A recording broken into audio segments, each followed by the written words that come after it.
Hi, I'm Paige. I'm 17 and I joined Newport Youth Academy after finishing Year 11 of high school.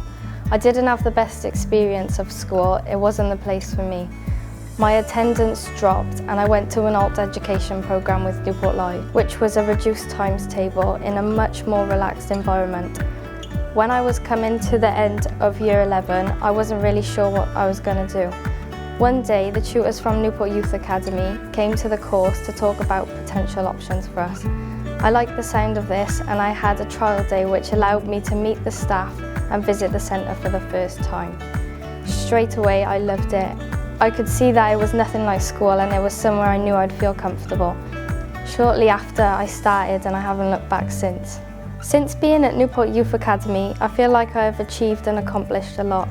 The course has allowed me to gain various experience and qualifications. My confidence and social skills have improved a lot and I have had the opportunity to get out of my comfort zone. I've had the chance to do some really fun stuff that I wouldn't have had the chance to do, like when we went to Birmingham to watch the Commonwealth Games. Since being here, I have figured out which career path I want to follow. Tutors have helped me to get the experience in the community and schools.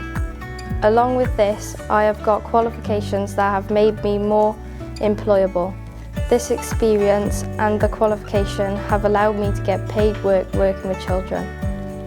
I think I have been able to do this because of the environment at the Newport Youth Academy and the support the tutors give us.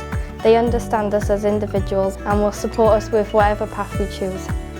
When I leave Newport Youth Academy, I'm hoping to get full-time paid work in the child sector.